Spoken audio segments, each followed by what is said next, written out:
Hola, hola amigos, es un gusto estar nuevamente con ustedes. Continuamos con el tema de ruidos cardíacos. Recuerden que en la primera parte vimos S1, S2 y sus características. Ahora vamos a iniciar desde S3 y seguir profundizando en las características de los ruidos cardíacos. Entonces, hablamos de S1 y dijimos que era causado por ¿cuál fenómeno? El cierre de las válvulas auriculoventriculares. Recuerden que cuando iniciaba la sístole, las válvulas chocaban y que este ruido se asemejaba al de un tamborcito grande con baja frecuencia. Eso ya lo revisamos bien. También hablamos de S2, que era causado o aparecía al final de la sístole e inicio de la diástole, naturalmente. Acá, en este punto de nuestra línea de tiempo, era donde aparecía el segundo ruido. ¿Y cuál era el fenómeno que lo causaba? El cierre de las válvulas ventrículo-arteriales o las válvulas sigmoideas. También recuerden que hablábamos de un desdoblamiento fisiológico del segundo ruido generado por el cierre prematuro de la válvula aórtica y el cierre un poco más tardío de la válvula pulmonar. Los fenómenos que lo generaban también ya los discutimos. Ahora, es momento de pasar al tercer ruido y de hecho la manera más fácil de hacerlo es continuar con nuestra línea de tiempo. Vamos a seguir con la diástole y entender y recordar que hablábamos del proceso diastólico como un momento en el corazón el cual podíamos dividir en tres fases, en tres situaciones diferentes. ¿Recuerdan ese dibujo que hicimos acerca de la curva presión-volumen?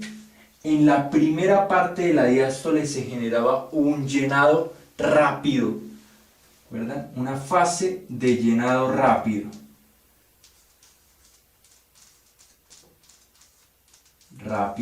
La primera parte de la diástole. En la mitad de la diástole se generaba o aparecía una fase de llenado lento o diastasis. ¿Lo recuerdan? Fase de llenado lento. Y en la última parte de la diástole aparecía la patada o la contracción auricular. Contracción auricular.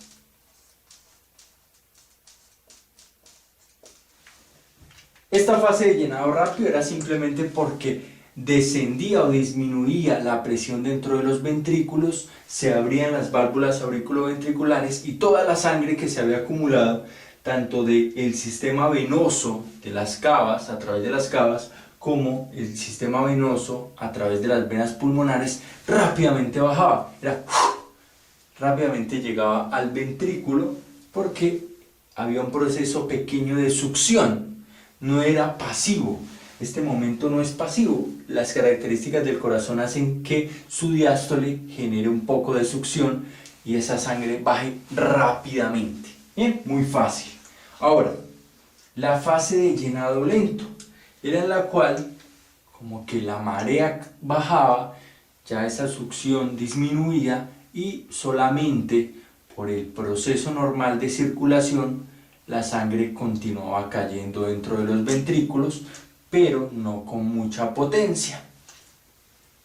Finalmente aparecía la contracción auricular, la patada auricular que completaba el llenado de los ventrículos y permitía el inicio de la sístole.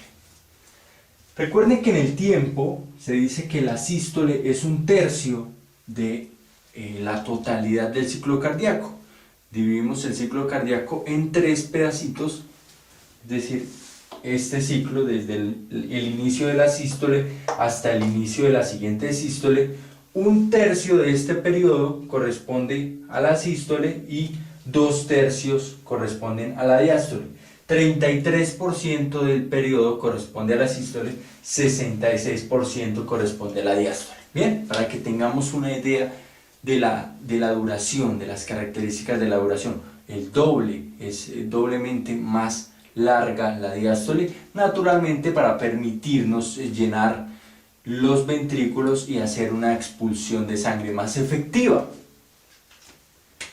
Hablemos e incluyamos los ruidos cardíacos en este momento. ¿Dónde aparece S3? Y sobre todo, para que no lo olvidemos, manteniendo nuestra filosofía, ¿por qué aparece un S3?